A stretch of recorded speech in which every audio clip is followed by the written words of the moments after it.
Let me show you what Byron Donalds said on Fox about how does election bring unity? Watch. Joe Rogan, who was a late endorser of President Trump, says he now does have to take this sweeping victory. He's got great opportunity to try to bring things together and get things done. Here's what he said post-election. We got a real chance to make real change. He's got to not attack the left and not attack everybody. Let them all talk their but unite. Now it's time to unite everybody. There are a lot of skeptics out there who don't think President Trump is going to be about unity. What do you say to Joe Rogan's point? I think what Joe Rogan is saying is absolutely correct. And Donald Trump's going to be focused on those things. Look at the announcements he's already made. One of the key things is he wants to support a constitutional amendment to bring congressional term limits. That is something that overwhelmingly the American people have supported for a very long time. Look at what's happening already across the globe. Qatar wants Hamas out of Doha. You have the Chinese are signaling they want peaceful relations. You have the Russians and the Ukrainians now saying they're open to talking. The European Union wants to buy liquid natural gas from the United States. This caravan that was building below our southern border is now starting to break up because they know Donald Trump's going to be the next president of the United States, and we are not going to tolerate more illegal immigration. Those are the things that unite the American people. If you have talking heads on the left who still want to go down the line of their conspiracy theories, let them. Donald Trump's going to be focused on the American people. With me now, Joshua Phillips, senior investigative reporter at Epic Times and the host of Crossroads. Joshua, good to have you back. It's been a while. Good to have you back on FlashPoint. Hey, always a pleasure. Thank you. All right. So you hear what Byron Donalds is, and you heard the rest of the panel say what they're saying about unity. What say you? My personal take is this. Look at Columbia University, right?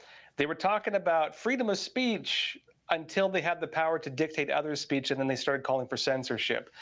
Look, for example, at the people calling for tolerance. They want tolerance until they're in a position where they can create intolerance. And then what do they demand? They demand that everybody else gets punished for speech they don't like. I do hope that Trump can unify the average person, but I do think you need to be careful of the extremes.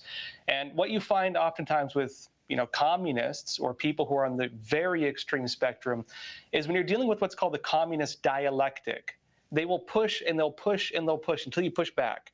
And then they'll put their arms up and say, hey, peace and unity, let's find a middle ground here. You back off and they start pushing again. And it's through this that the middle just moves like this, right? The middle changes. And so if you go back 15 years, the stuff Trump's pushing for right now would have been considered moderate. Tough on crime, close the border. Obama was the deporter in chief. You know what I mean? These policies 15 years ago would have been considered moderate in many cases. And so I think that there is a definition of, what is the middle at this point. Yeah, it's a good. Rick, Joshua brings up a good point. It would have been. In fact, a lot of these would have been heralded by the Democrats themselves. Josh always brings up good points, man. I love that guy, and he does a great job on Epic Times. Josh, good to see you, man. Yeah, that's just it. Where is the Overton window at this point? Have they moved this thing so far left that normal, constitutional, biblical is now seen as an extreme rather than what made the country great in the first place? So there are going to be a lot of people very unhappy with the moves that Trump is making. But I do think to what Mark said earlier and to what the congressman from Florida was saying, listen, the election did show us that the vast majority of people are with Donald Trump on these things. Even when you look at the polling, whether it's term limits, which is one of the things that Mark's working on with Convention of States, or it's making sure that we don't have crazy illegal aliens that are part of Venezuelan gangs taking over apartment complexes or raping our daughters in the out there on the streets like what happened in Georgia. I mean, those are things the American people can absolutely unite around, and those are the things that Donald Trump articulated all through the campaign. So to Joe Rogan's point, absolutely, let the other side have their say. We're all for civil discourse, but then do what's right, do what the American people elected you to do, no matter how much those who had their say whine and cry about the end result. Well, believe it or not, the MSM, the mainstream media, is really concerned about the undoing of the Biden legacy. I got to tell you, I would think they would be thrilled with the undoing of the Biden legacy. Yet MSNBC says there's a concern. Watch. Well, Joe Biden will hand over the reins of power to Donald Trump and a Republican-controlled Congress, which leaves the question, how much of his legacy is going to survive this new red trifecta that's coming in January? And to that end, we broke this down into 4 different baskets, ranging from elements of the Biden legacy that are most at risk under Trump and Republicans and those that are safest. Let's start with executive actions. There's a lot that Joe Biden did with a stroke of a pen that Donald Trump can undo with a stroke of a pen. Immigration orders included. Trump campaigned heavily on toughening immigration laws. We should expect the Biden orders to be replaced or superseded. LGBTQ rights, especially transgender rights, Trump campaigned heavily against that as well. The executive orders that Biden did on this front should be likely in danger. Student loan forgiveness, another Trump target on the campaign trail. Those programs are up in the air when Donald Trump takes power. And then something like abortion travel across state lines, which Joe Biden sought to protect. Donald Trump has said he doesn't see a federal role for protecting abortion rights. Could that be at risk? And then there's the bipartisan bills that passed in the bipartisan era that are largely safe. CHIPS and Science Act, infrastructure law, safer communities, Respect for Marriage Act can't be undone because there's a filibuster. Finally, Anna, the judges. Joe Biden has 215 judges. That number is going to grow in the lame duck. There's nothing Donald Trump and Republicans will be able to do about them. They will serve for life. We'll see what happens. The judges is a big mystery coming up. We'll see what really happens to that. But before the clip there, Pastor Hank, you had a comment. Go ahead. Well, no, I was just laughing at it. I mean, do you really want to call it a Biden legacy? I mean, it's a legacy that needs to have a big old stamp over it that says canceled. And the legacy, it's interesting, it has LEG, leg. All he talked about was his legs in the swimming pool with little kids. So I think it needs to be canceled. But here's the other thing. We got to go back to something with unity. They're going to continue to say they want unity. Really what they want is they want compromise. They want conformity. You know, the Bible talks about the unity of the faith. If they're not willing to make things better, they're not wanting to unify. And I say better by way of the next thing, unity of the Spirit, the Bible talks about, moral issues. And then there's a unity of the brethren, which we the people, the majority of us, the red states, not the little blue dot cities, that really want true moral change and sanity brought back to our nation. Until they're willing to talk about that and things that don't offend God, then I think there's a discussion. Well, I think you're right. And, you know, Mark, I'll go to you on this. We'll talk about the judges in a minute, but, you know, seeing just exactly the legacy, I mean, there are some things that are going to change, absolutely. But again, we're talking about the fact that America has spoken in a very convincing way, and to try and slip in this, you know, we're undoing something or trying to not, as if you're doing something negative or wrong, really is misleading to the American people. They've already spoken in an overwhelming way. Your thoughts? Yeah, I think the good news is that the American people aren't being misled any longer. The media is trying, but they're largely unsuccessful at this point. We know that because of the results of the election. They poured everything they could into vilifying, Nazifying, and defeating Donald Trump. $1 billion campaign that ended up $20 million in debt. MSNBC, ABC, NBC, CBS, all of them against Donald Trump. And the American people didn't listen. And the American people now are hopeful. When you look at the numbers, Donald Trump has his highest approval rating that he's ever had. And this is really extraordinary. He's not even actually in office yet. People are hopeful about the economy, about world stability, about gas prices and grocery prices. So I just don't think the American people are buying it. And I do think there is unity. And I think the next 2 years are going to be extraordinary.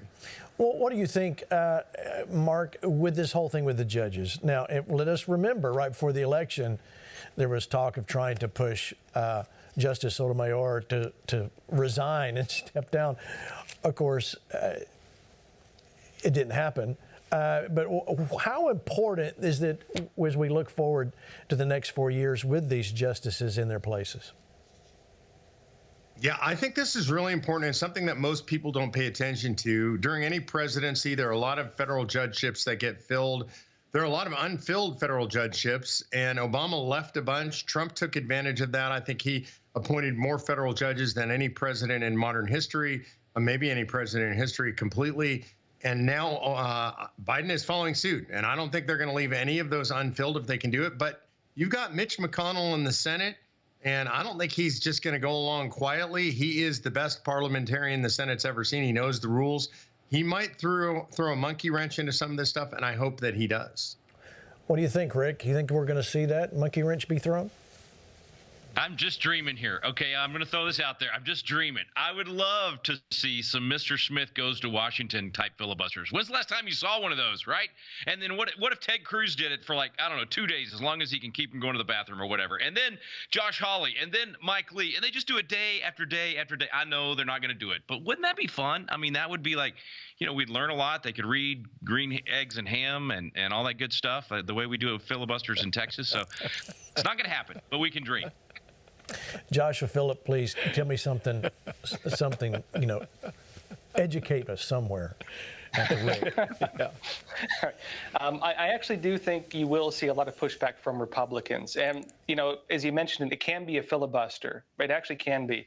You don't need all the Republicans to basically vote in unison and block this. But, if they just delay it, which they could, I think you could see it delayed. And, and this does actually tie into the call for unity thing, because while you do have the Democrats now calling for unity and talking about this, a lot of Republicans remember that just a couple months ago, there was talks about putting Trump and his family in prison, and Trump in prison for probably the rest of his life. They remember that. And they remember, of course, some of the legal attacks and threats and the name calling and everything else that really just suddenly came to an end as soon as the other side lost power. And so maybe some of them will vote to, approve these justices, but a lot of them, I think, will try to block it with everything they have. All right, let me show you guys this. This is President Trump. We talked about the Department of Education before on previous shows and the commitment to shut it down. Let's hear it from the man himself, President Trump. And one other thing I'll be doing very early in the administration is closing up the Department of Education in Washington, D.C., and sending all education and education work and needs back to the states. We want them to run the education of our children because they'll do a much better job of it. You can't do worse. We spend more money per pupil by 3 times than any other nation, and yet we're absolutely at the bottom. We're one of the worst. So you can't do worse. We're going to end education coming out of Washington, D.C. We're going to close it up, all those buildings all over the place, and you have people that in many cases hate our children. We're going to send it all back to the states. All right, so sending it back to the states, let's go back to you, Mark, and all that. I think most American families that we talk to seem to be thrilled with this concept. Yeah, I think this is incredible. This is something that I've been fighting for literally for the last 11 years, is to shut down the Department of Education, return all the authority to the states. There's a little bit of detail in there I'm interested in, because there's a lot of money that comes from the states that goes to the federal government that gets spent on education. I don't want to see the states get deprived of that. I'm hoping that the federal government just block grants that back to the states so the states don't see cuts in education funding. But let's get it all back in the states. Let's get it all back in the hands of the parents, local school boards. I guarantee you we will see an education renaissance in the United States of America. Yeah, we will. Rick, your thoughts? Yeah, man, I ran on this in 1998, the first time I ran for office. So love seeing this happen, absolutely. And Mark's right. There's a really important detail right there. The whole concept of block grant. We had Steve Deace and Daniel Horowitz out at the campus this last weekend, and Steve Deace talked about this, and I think it's brilliant. He said we should take that idea that Donald Trump just said about the Department of Education. We need to do that with all the other unconstitutional agencies. Instead of doing what I've been wanting to do, which is just zero them out, get rid of them completely, a more palpable, easier way to get it done is to say, okay, we'll keep doing those things at the state level. The feds are going to block grant all that money. So I'm talking Department of Education, Energy, Agriculture, go through all these unconstitutional agencies and send the money back to the states. That'd be step one. And then eventually stop having the federal government, basically divert that money and just stop sending it to them in the first place. But initially say, don't worry, we're going to keep doing all these things that all these people seem to think they want the government to do, but we're going to do it in a better way at the state level. That at least is taking the step in the right direction. Wow. Well, you talk about shuttering other agencies. Let me show you this clip with Vivek Ramaswamy. I like saying Ramaswamy almost as much as Amanchukwu, but anyway, listen to about closing entire agencies. Let's hear what he had to say. Watch. Are you expecting to close down entire agencies like President Trump has talked about the Department of Education, for example. Are you going to be closing down departments? We expect mass reductions. We expect certain agencies to be deleted outright. We expect mass reductions in force in areas of the federal government that are bloated. We expect massive cuts among federal contractors and others who are overbilling the federal government. So, yes, we expect all of the above. And I think people will be surprised by, I think, how quickly we're able to move with some of those changes, given the legal backdrop the Supreme Court has given us. All right, so making a lot of changes there, Joshua. Let me get your comment there. This might cause a lot of concern across America, especially if you were employed by a lot of these agencies. Give us your thoughts. Well, you know, it's interesting because I think this actually contradicts one of the big narratives against Trump, which is he wants to be a dictator. If Trump wanted to be a dictator, then he would be interested in maintaining all the power in Washington because that would be his power. He would not want to send it back to the states. He would want to create, you know, maybe the new Common Core education using the Department of Education and create an education system that would be dictated for use in every state. Instead, he's actually relinquishing some of this power and sending it back to the states and back to the American people.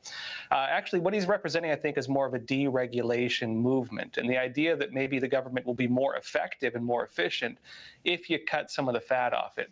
You are going to have a lot of people unhappy about that. I do wonder what's going to happen with public officials who might have gotten pensions, and especially with the unions. That's going to be interesting to watch, but you know, we'll see how it turns out. Yeah, we'll definitely see how it turns out. All right, let me go to this last piece of shuttering agencies and changing, hopefully on day one. The two in the last year, the two times we met with President Trump, asked him very point, what will you do about the Johnson Amendment? And I'll give this to you, Mark, to start, because I know you've been working on this as well. But the Johnson Amendment has held at bay. Pastors have hit behind that Johnson Amendment, even when we've tried to encourage them to go out in front of it and put it to the test. You know, we here at FlashPoint, we've been censored. Like, you can't talk. You know, be careful. Don't say too much. You know, you got to be careful. What is it that really? Do we really want another executive order, Mark? That just, and if the next guy gets in and undoes it again? Seems to me we want something a little stronger than that. Yeah, I'm not in favor of the executive order. Because this is something that's throttled pastors and churches and nonprofits for a long time. So people understand what it is. Organizations called 501c3s. These are nonprofit charitable organizations, and most churches are 501c3s. They're not allowed to speak politically. It is a restraint on their First Amendment rights if they are to continue as 501c3 entities. And I think it's totally unconstitutional.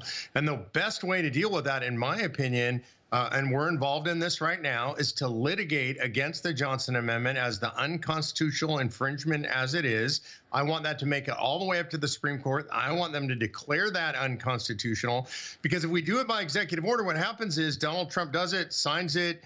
Now pastors are free to talk until the next administration, the next Democrat administration. So I want that gone forever. You do that by getting a ruling from the Supreme Court or by having a constitutional amendment. Yeah, I agree. Your thoughts, Rick? Yeah, absolutely. I mean, this has been the paper tiger for years. You know, it's not, I mean, it's exactly what Mark said. It's a violation of your First Amendment rights. It's a violation of all 5 of your First Amendment rights. Think about a pastor standing up in the pulpit. I don't care, Sunday morning, Wednesday night, whenever. They have a freedom of religion to say what they believe about whatever they want to speak to. They shouldn't be limited in any way, shape, or form. They have freedom of speech to do the same thing. They are the press, just like the Black Robed Regiment from the founding era. They would be the ones to get up and share with the community what was going on. You're having the freedom of assembly right there at that church, and sometimes your sermon is a petition for a redress of grievances. So the idea that we would in any way muzzle our pastors absolutely is the opposite of what America is all about. And this has been going on since 1954. It has got to stop, and we've got to restore all of those freedoms for our pastors across the country. And as Mark said, for all other nonprofits as well. There is no reason that because you're a nonprofit, you should in any way be limited in your constitutional rights. So I'm so thankful Mark is litigating this. We've tried to get the IRS to sue pastors. We've had pastors endorse candidates from the pulpit and send the sermon to the IRS, say, please come and get me. They've never done it. Why? Because it is a paper tiger. They know they're going to lose, and Mark's taking an aggressive approach. We're finally going to get this thing overturned, Lord willing. Yeah, and unfortunately, though, there's a lot that still hide behind that and don't want to Yeah. And I think it's, well, doesn't matter what I think. You all know what I think. All right, Josh, Philip, I get your take on it. Yeah, well, I think what the Johnson Amendment has done is basically removed religion from secular society. It's made it so that people who hold religious viewpoints, at least from the pulpit, as we've been mentioning, they can't actually engage in the political system. And I think this is a deep misunderstanding and misinterpretation of the idea of separation of church and state, because you do see the state trying to regulate the churches, but they don't want the church to get involved in the state. And when you separate church from state in that regard, what you end up doing is separating values from political discussion. And I think that's really unhealthy for our society. Yeah, I believe you're absolutely right. Pastor Hank, you're one of the few that did not shy away.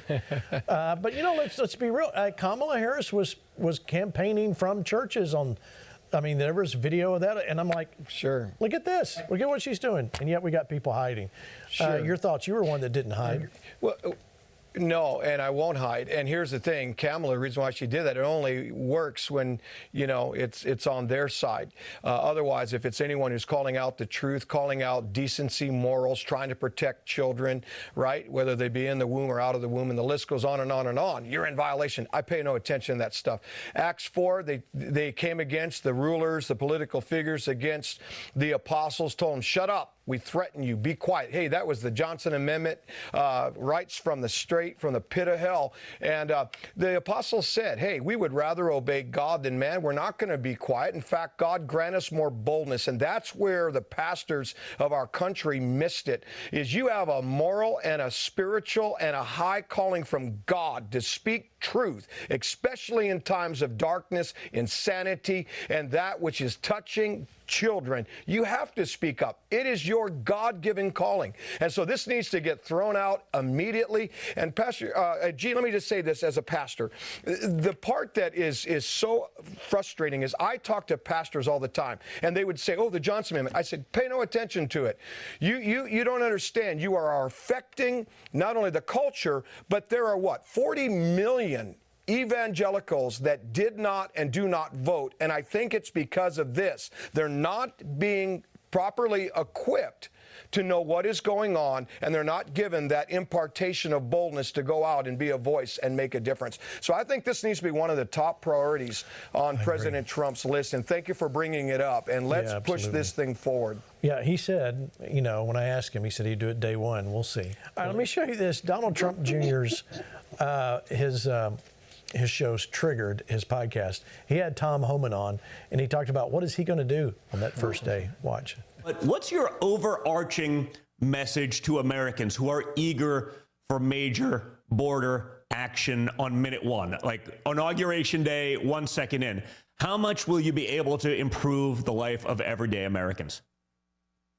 I got 3 words for him. Shock and awe. Shock and awe. I love it. You're going to see us take this country back. And look, like I said before, it isn't just about the deportation operation. It isn't just about saving the children. It ain't about securing the border. What's the result?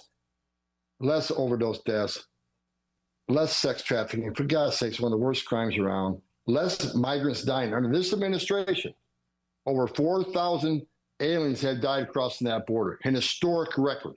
When President Trump, again, had immigration on 90%, had that border shut down, he saved thousands of lives. So less aliens die, less Americans die. Wages will increase because you don't have all that illegal labor working for pennies on a dollar up here.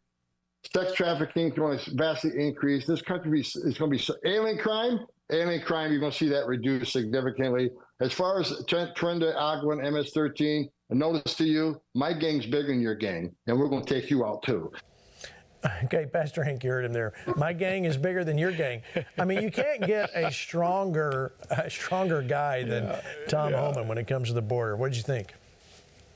Well, that guy is a dude, man. You don't mess around with him. And I like the fact that, he's going to be heading up so many important areas of our country because, listen, it's over. It's over for these people that think the American people did not let their voice, their desire be heard.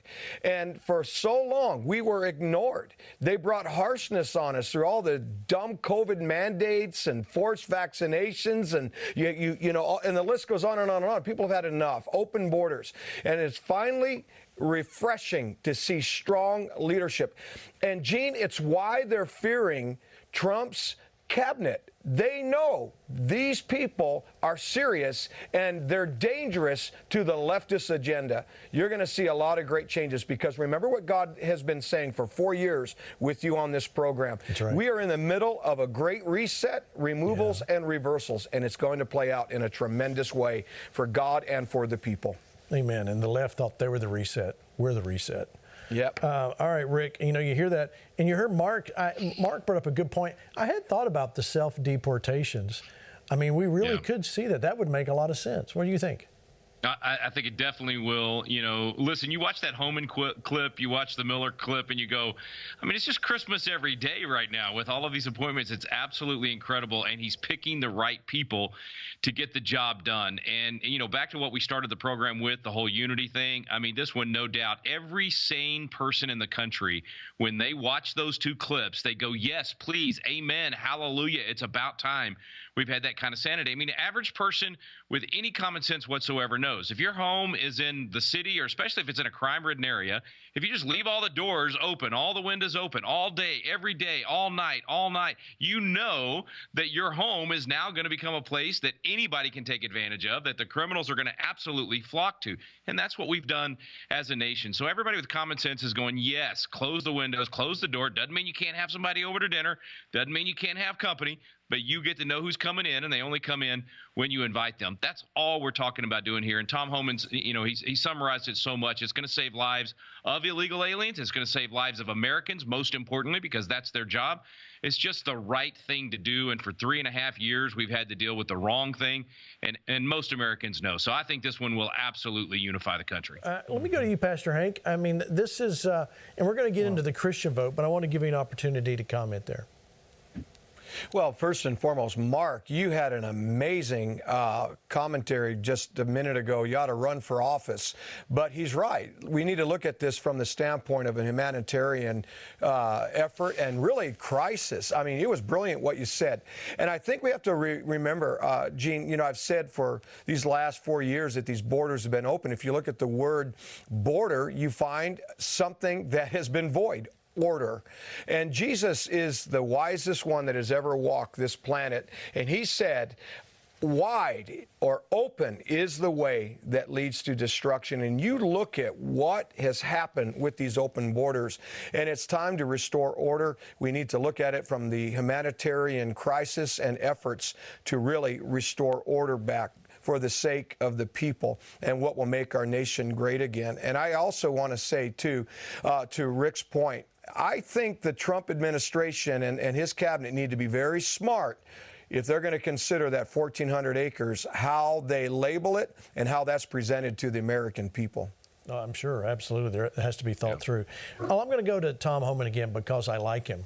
And he had this message to say to elected officials. Watch. Real quickly, what happens to a mayor or a local police department chief that is under Democratic leadership that obstructs ICE in your federal agents that are helping get these deportations? What happens to them? If they would give us access to the jail, that would mean less agents in the community. For them pushing back and not letting us in the jail, it just means more agents are going to be in the community, so they're hurting themselves. Finally, I'll say this. They need to educate themselves. They need to review this. Title 8, United States Code 1324, III. Read about that and don't cross that line, because it is a felony to harbor and conceal an illegal alien from ICE. Read the statute. Don't cross that line. Don't cross the line. All right. In the last few minutes, I want to talk about this because of the recent election that we have come through valiantly. I want to show you this clip from Washington Watch with our friend Tony Perkins and Dr. Adam Rasmussen. Why didn't more Christians vote? This is some good news and some bad news. Watch. Well, I think this particular season, the Christian faith, as you know, Tony, is to be salt and light in our country. And right now, because we hold 72% of those who voted, that's a good thing. And Christians outnumbered those of other faiths or non-faiths 5-2. But, and here's the part of statistics that's interesting, we really didn't come out to vote as much as we should have.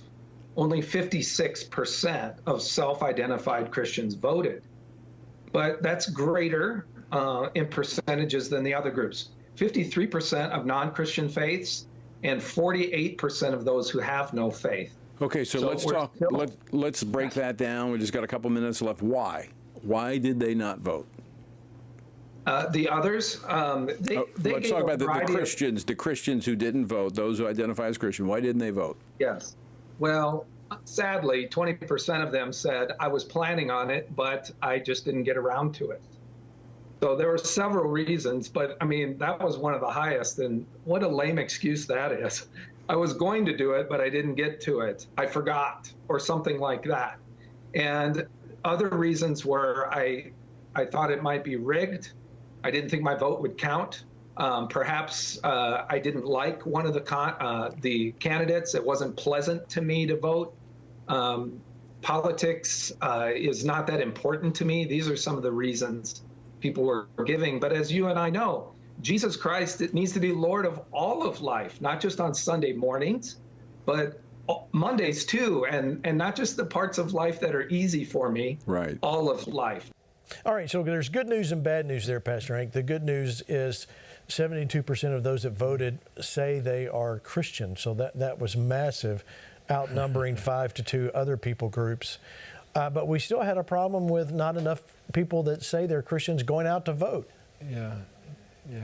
You know, Jesus said something very interesting. He said, be careful of the leaven of the Pharisees and be careful of the leaven of Herod. Well, the leaven of the Pharisees is that religious spirit that gets on sometimes a religious community where they don't see things correctly. They see it through a religious spirit.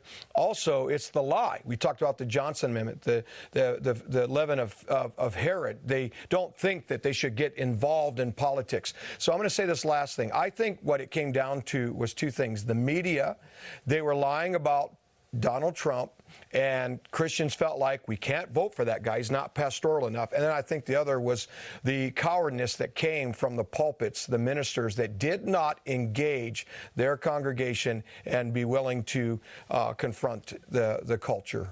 All right, Mark, let me get your thoughts quickly on that. Christian votes. Yeah, look, I always agree with Hank, so I think he's right on, especially with the pastors. And there's 20% that didn't vote, and that's our fault, I would say, just as regular citizens for not encouraging our friends and family who are church-going Christians to get out and vote. We're just going to need to do a better job of that next time. It's really up to us to encourage our brothers and sisters, to take them by the hand, to make the phone calls, to text them, and to push them until they vote. I think we can drive that up pretty easily. All right, Joshua Phillip, you heard the stats there. 72% said they were Christian. Let me get your thoughts on that. What does that say about America and its future? In my personal take, I think that this represents one of the most fundamental problems the country has, which is we've tried separating religion from morality. And maybe, since the Enlightenment, right, in Europe, this is a problem we've had. If you want to have government accountable to moral values, you need to have voters who have moral values voting. And if you believe in traditional values, I think that means religious voters. I believe that when people disconnect from that and they step back and say, oh, okay, I'm not going to do it, someone else will. And what happens then is that government is no longer accountable to the people who, again, have the values that would hold them accountable, meaning they're not accountable to those types of moral values that come from religion. And I think this is the cause of a lot of our problems, actually. Well, I think you're right. All right, Rick, we got 2.5 minutes left in the show, but I want you to mention, let's talk about the Patriot Experience coming up December 10th. What is it, and how can people find out more information? Well, first of all, listen to the answers to why people didn't vote. They were snowflakes. Oh, I wasn't comfortable, or that person didn't agree with me 100% of the time. Whiny answers. Listen, the rot in the culture doesn't change because Donald Trump's been elected. He's going to do a lot of good in Washington, D.C., but we've got a lot of work to do in our communities to rebuild truth, justice, and the American way. So if you want to get trained to do that, come to Fredericksburg, Texas. Spend 3 days with me in the Patriot Experience, where you'll get to be a legislator for those days, and you'll understand the process better. You'll know how to articulate our values well and know how to win people back home over to those values. So you're going to start a brush fire of liberty when you go home. But first, you got to come to the Patriot Experience December 10th, 11th, and 12th. We'll get you trained and ready for 2025. All right, sounds good. But what, do you have to get up early or anything? Anyway. All right. For me, it's early, but not for you, Gene. Yeah. Okay. Final thoughts here, Pastor Hank. You got 30 seconds. When you've done all to stand, the scripture says, stand therefore. Continue to stand, and we're going to continue to see the salvation of God.